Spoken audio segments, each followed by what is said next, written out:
Alors, je fais un petit test. J'essaye d'écrire en hébreu les lettres de l'alphabet hébreu. Je ne vais pas écrire des mots.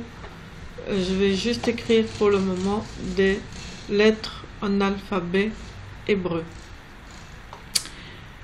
La première lettre, c'est le Aleph. Bon, j'essaie d'aller droit quand il faut et courber quand il faut, parce que c'est pas évident. Voilà, ça c'est mon Aleph. Je pense qu'il est beau. Essayer d'écrire avec une souris, c'est pas évident. Alors, le Aleph, son sens littéral, c'est le bœuf. Sa valeur numérique est 1. Le Aleph, la barre qui est ici, qui traverse ici, fait penser à un joug. Et Jésus, il a dit, prenez mon joug, il est doux et léger. Et les deux barres ici, qui sont des iodes, c'est deux iodes reliés à cette barre ici qui est le vav. Et c'est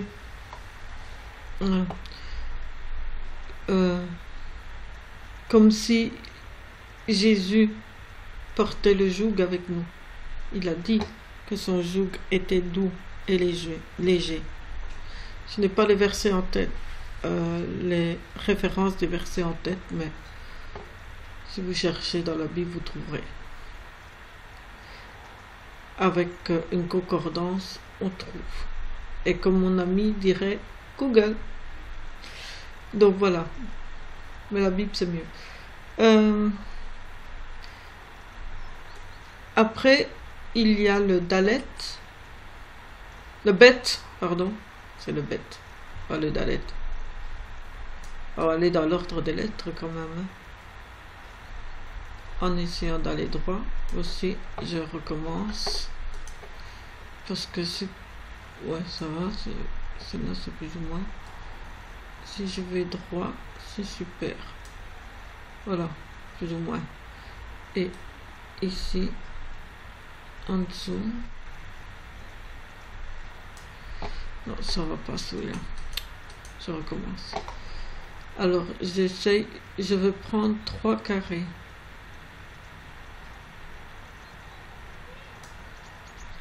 Comme ça que j'en ai pris 4. Bon. 1, 2, 3. Voilà. C'est mieux. Puis je redescends. Voilà.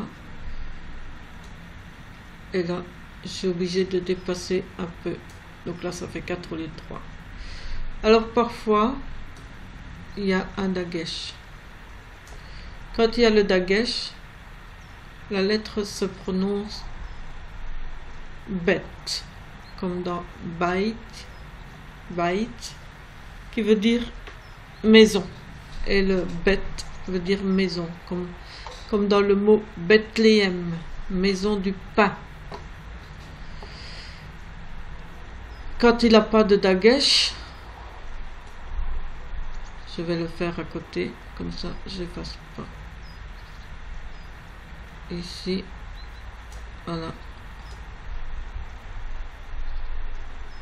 Sans dagesh, il se prononce vet. Comme dans vêtements en français. Alors après, il y a le gimel.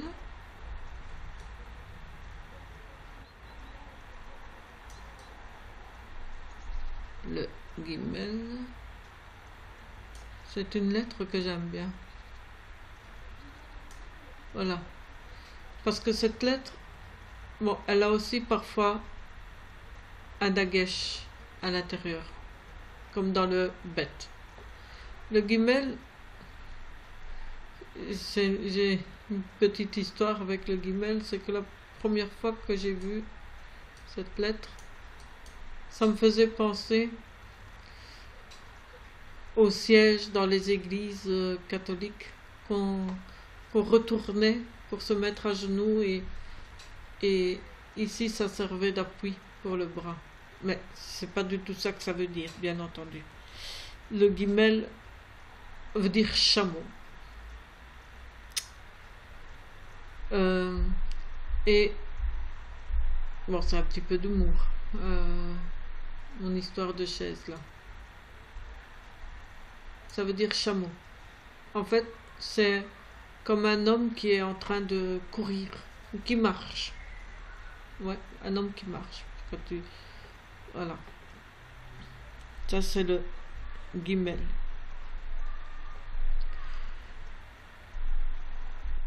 Alors, ici, il y a le dalet.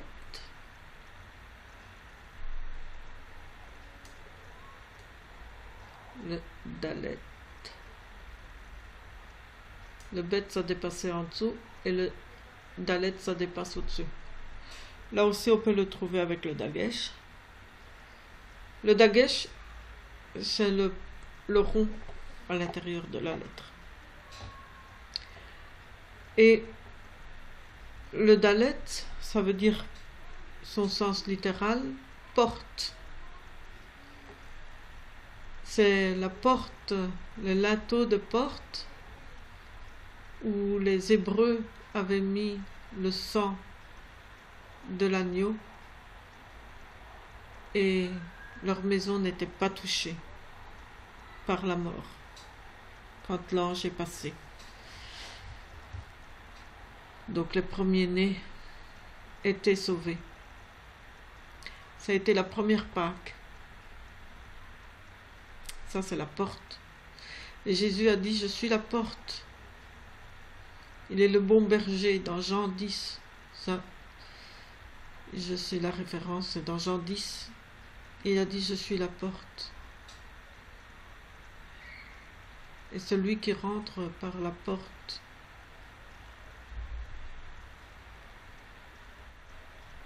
ça ne peut pas être un mercenaire, parce que le mercenaire ne passe pas par la porte. Puis nous avons le He,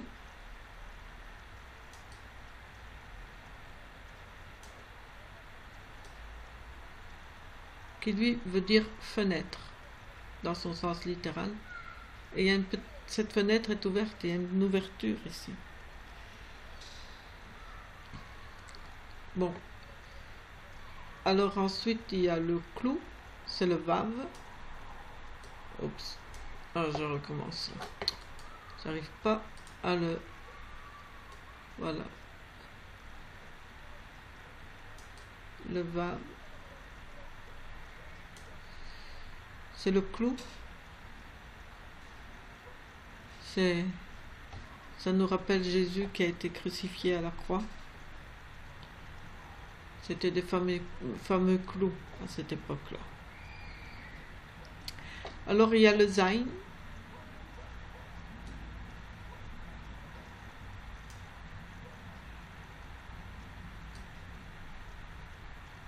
Oups, non, je ne vais pas droit.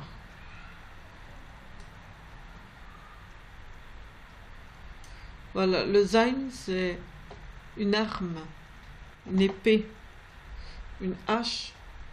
Mais c'est un instrument qui sert à couper, à émonder. C'est le Zayn. Il coupe. L'épée à double tranchant, comme nous dit le Seigneur dans Apocalypse, dans la Bible, dans la parole de Dieu. La parole de Dieu est une épée. Elle est une arme pour nous les chrétiens, une arme, notre arme spirituelle, c'est l'épée. Il y en a d'autres, bien sûr, dans l'apôtre Paul nous en donne d'autres. Mais c'est une arme que nous devons prendre. Alors, ensuite, il y a le Ret.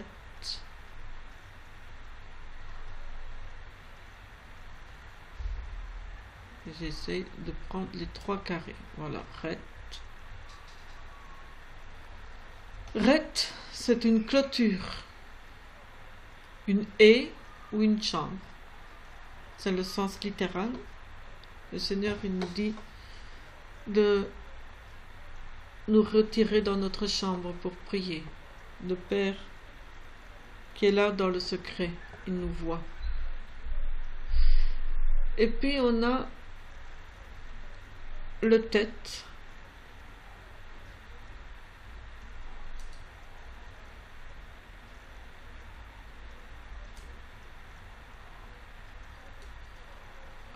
Comme ça. Hop, là j'ai bougé. Ah, j'ai bougé là. Le tête. Voilà. Et je fais comme ça. Voilà. Le tête, c'est le serpent. Mais est-ce qu'on va regarder le serpent que Moïse, le serpent des reins que Moïse avait élevé, et on est sûr d'être guéri? Ou est-ce qu'on va écouter le serpent du jardin d'Éden et alors on est mordu, piqué? Et puis on en arrive à la 10e lettre de l'alphabet, c'est la plus petite, qui s'appelle le Yod, et qui veut dire main. C'est la main fermée. Et le Seigneur nous tient dans sa sûre main. Et c'est sûr qu'on ne tombe pas parce qu'il nous garde, il nous protège, il nous tient dans sa main. Il y avait un chant qui disait « Il tient le monde dans ses mains ». Il nous tient nous aussi dans sa main. Il a posé sa main sur nous. Alors il y a le Kaf. Vu que le Yod veut dire main, le Kaf, lui, il veut dire paume. C'est la paume de la main ouverte. Il est là, il donne, il nous donne son Saint-Esprit, il nous donne son amour. Le Seigneur donne.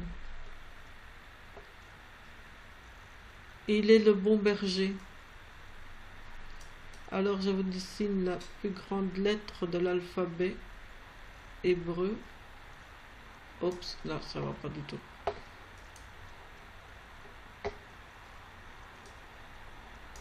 Attendez, parce que là ça va vraiment pas.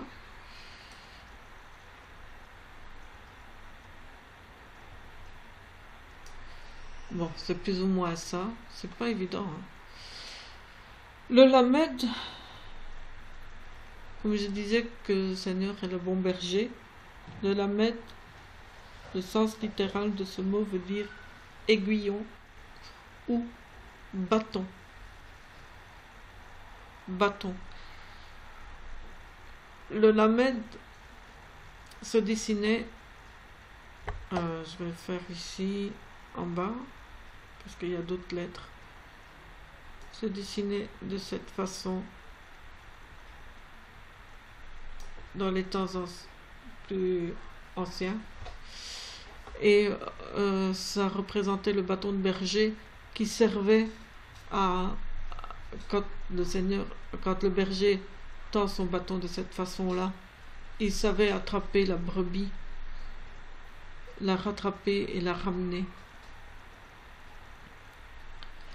Et elle est le symbole aussi de aiguillon. Je vais vous montrer une image.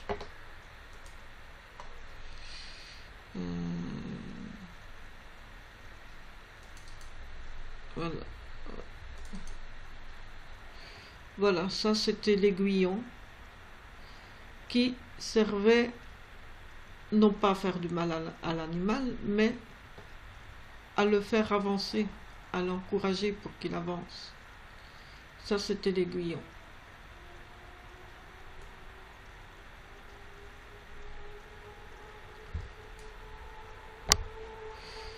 Alors, ça je viens de le montrer. Je retourne ici, voilà. Donc, après la med, on a le même. Ma prof, elle rigolerait là parce que j'ai toujours du mal à prononcer le même. Pourtant, c'est facile. Le même, hop, là, ça va pas.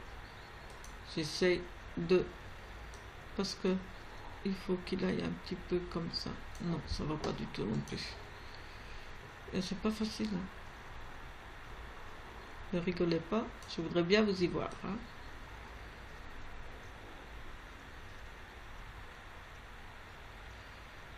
Voilà, le même. Plus ou moins, c'est ça. C'est ça. Donc le même, ça veut dire O. Quand il est au début d'un mot, ou quand il est à l'intérieur d'un mot, il s'écrit de cette façon-là. Mais quand il est à la fin d'un mot, on l'appelle le même sophite et il s'écrit de cette façon. Moi en tout cas c'est comme ça que je l'écris.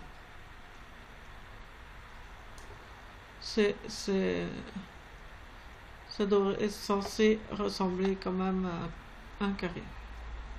Ça c'est le même sophite.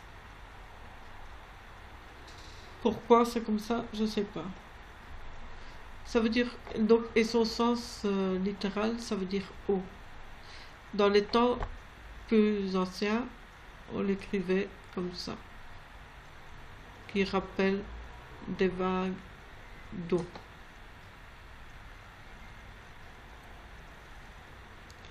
Alors après, il y a le nun.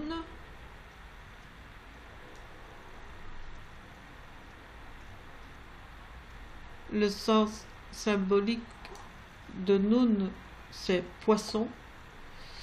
Là, je vais essayer, mais c'est pas évident.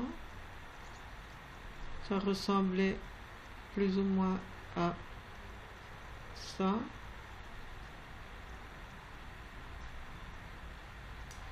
Voilà. C'est le poisson. Je vais mettre son œil. Bon. Ça ressemble à un poisson quand même. On va essayer de le faire. Il y a des ailerons. Le poisson, il a des ailerons. Bon, il n'a pas d'œil. Si, il a un œil. Bon, je laisse son œil. C'est un poisson. Et il ressemblait à une semence. Je vais voir si c'est la lettre... Ah, désolé. Voilà, c'est la semence. Ça, c'est une fève. Ça ressemblait à ça, le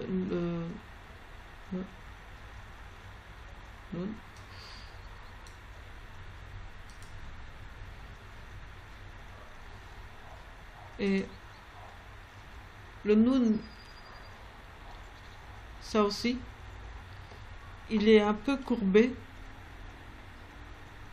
et on voit, on pourrait dessiner le nun en fait là.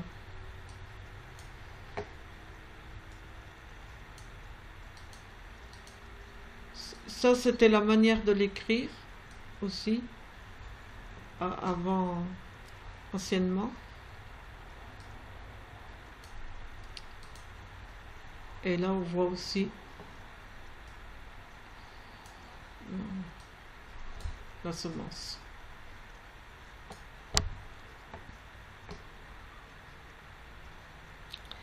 Alors, il y a, après le nun, il y a le samer. Là, je vais essayer parce que franchement, le samer, c'est pas évident. Le samer, c'est celui qui est plus difficile et en plus, c'est la lettre qui est la moins utilisée. Mais elle existe. Voilà, ça c'est plus ou moins le samer. Qui veut dire soutien, support. Le Seigneur, il doit nous supporter. Hein. Et heureusement qu'il est notre soutien. Si on ne l'avait pas, on se demande où on serait. Ah, j'ai oublié de dire que le men, ah oui, le nun, quand il est en fin de mot, comme pour le men, il s'écrit de cette façon. Ça dépasse ici. C'est pour ça que ça ressemble à la semence, comme je vous l'ai montré tantôt. Alors, il y a le aïn,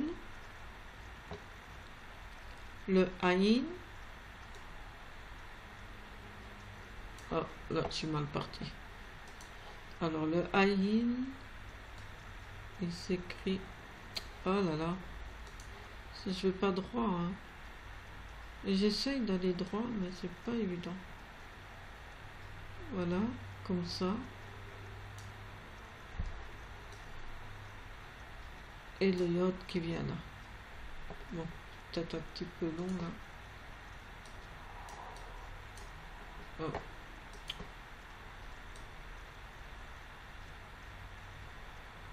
Voilà.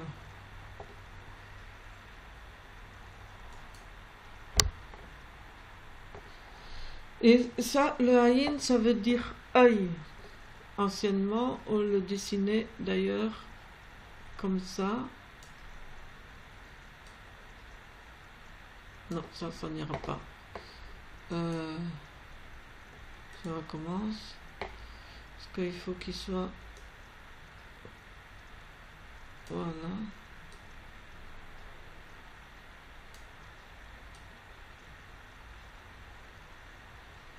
Voilà, c'est un œil. Ah, plus ou moins. Un œil. Alors, on peut remarquer que le men, qui veut dire eau, poisson, c'est toujours avec l'eau. L'aïn aussi, quand on pleure, il y a de l'eau qui coule. Mais c'est aussi un organe du corps. Et puis, à partir de là, il y a une autre lettre qui est le jik après, non, plus bas, le haïn. En fait, j'ai mal fait mon haïn. Je vais recommencer le haïn. Je devais prendre 3 cases. C'est pour ça que je suis... Mais c'est parce que j'ai eu du mal. Je recommence. 1, 2. Oups. On va effacer ici. Je ne vais pas tout effacer parce que ce serait trop bête.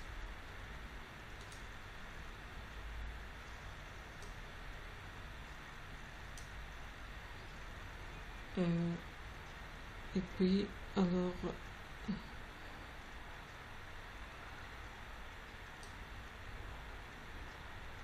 Bon, ça c'est déjà mieux.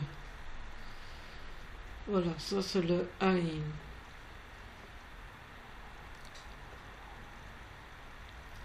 Et puis, il y a l'autre lettre que je voulais faire et que j'ai recommencé.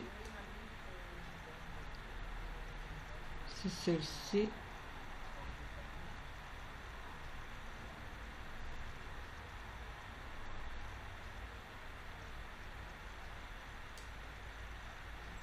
Cette lettre s'appelle P quand elle a un dagesh à l'intérieur.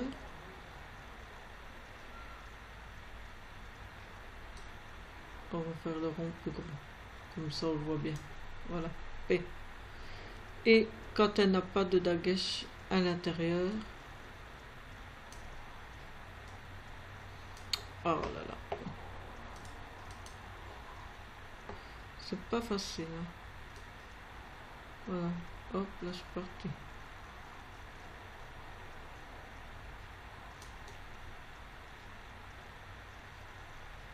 elle s'appelle fait. Bon, ça devrait être droit là. On va commencer ici. J'étais bien parti et à la fin ça glisse. Voilà, ça c'est mon P.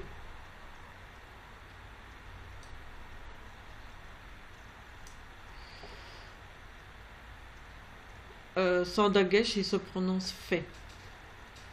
Et il veut dire, dans son sens littéral, c'est une bouche. D'ailleurs, on l'écrivait anciennement comme ça.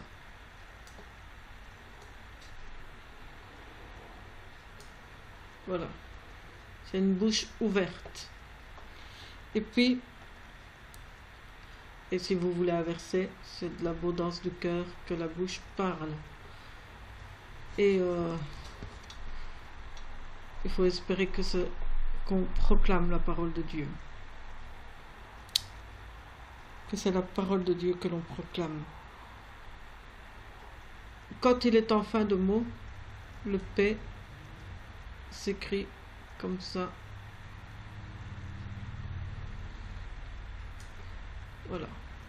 Bon, il est grand, hein, mais bon. C'est comme ça que l'on écrit. C'est comme pour le men et le nun. Le même et le nun.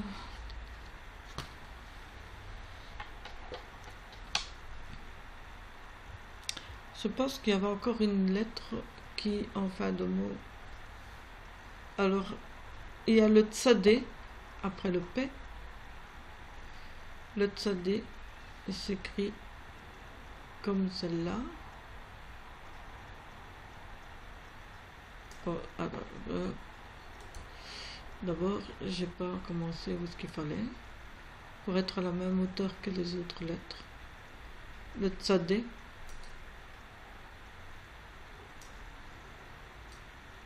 Voilà. Et ça me fait penser à une personne qui est à genoux et qui prie. Il a les mains levées vers le ciel, hidou. Et ça veut dire hameçon ou encre dans ce sens littéral.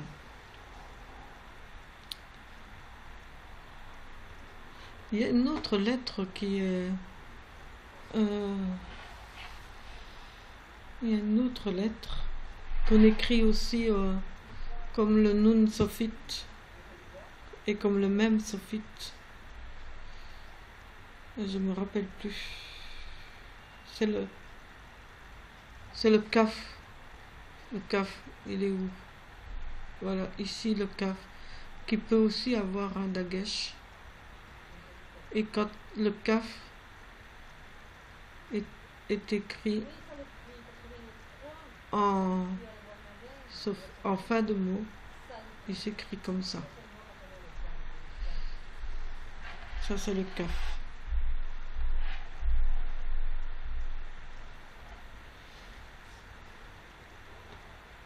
Alors après, il y a donc le tzadé, puis le kof. Celle-là, c'est la plus difficile, je trouve. Même quand j'écris sur une feuille. Donc là, on va essayer de faire. Donc c'est comme ça.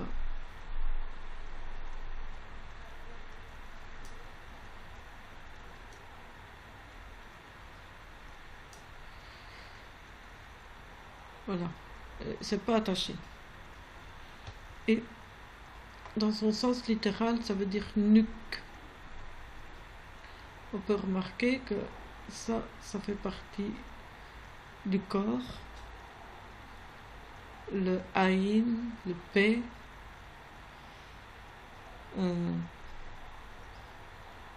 Le tzadé fait partie aussi de l'eau. Le kof, qui fait partie du corps. Alors après, on a le resh. Bon, celle-là, c'est la plus facile. Mais avec la souris, je sais pas. Voilà, le resh. C'est la plus facile. Ça veut dire tête. Le shin, Là, il y a deux. En fait, il y en a deux. Il y a le shin, comme ça. Ça dépend du mot, de comment on l'écrit. Alors, avec un point ici, c'est le shin. Et l'autre, shin, sin, pas shin. De la même manière, il s'écrit de la même manière, sauf que le point est de l'autre côté et se prononce sin. Et puis la dernière lettre, c'est le tav.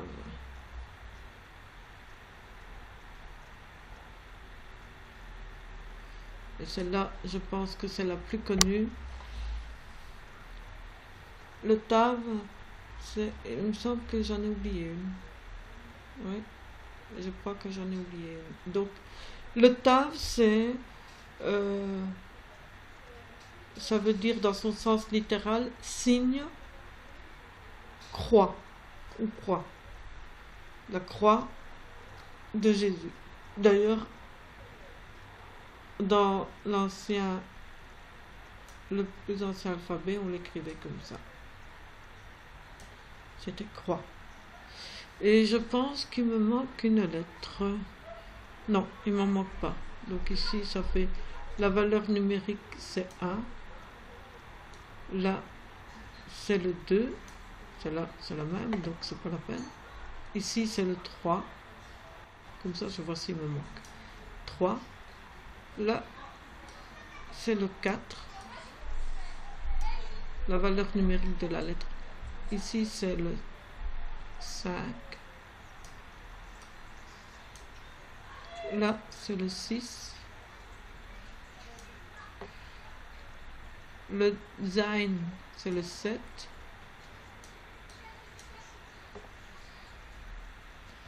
Ici, c'est le 8. Voilà. 8. Pas évident. Hein. Le tête, c'est le 9.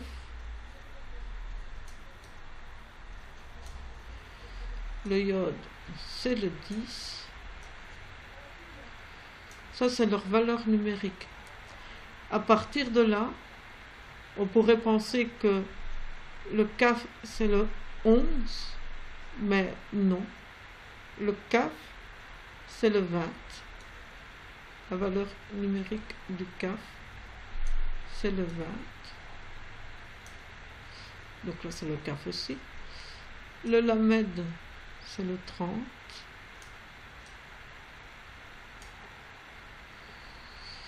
Là, j'avais de l'espace. Ici, le même, c'est le 40. Et on se rappelle de 40 ans dans le désert. Et justement, il manque de l'eau dans le désert. Et le rocher que Moïse a frappé est une symbolique de Jésus, parce que le rocher, c'était en réalité Jésus lui-même. Alors, le Nun, c'est le 50.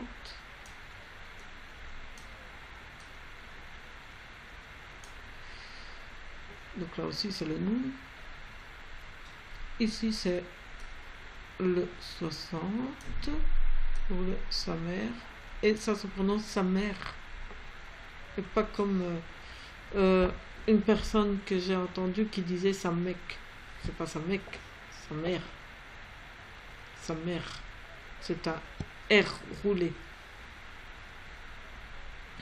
Alors le Aïn, c'est le 70.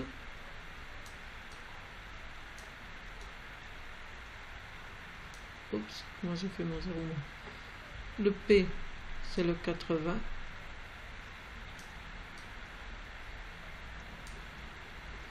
Ça, c'est le P. Alors, le Tsadé, c'est le 90.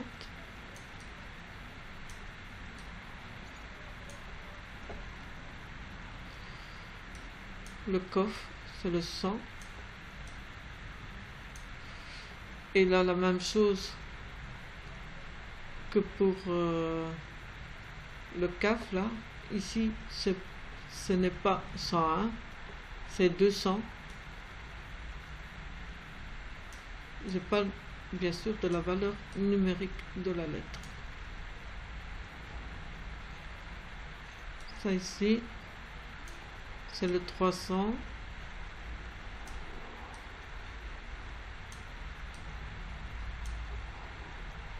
Et le tard, c'est le 400. Et j'en ai bien 22, il m'en manque pas. J'ai 22 lettres. Donc ça, voilà, c'est mon alphabet en hébreu. Et vous pouvez essayer de refaire la même chose. Soyez bénis.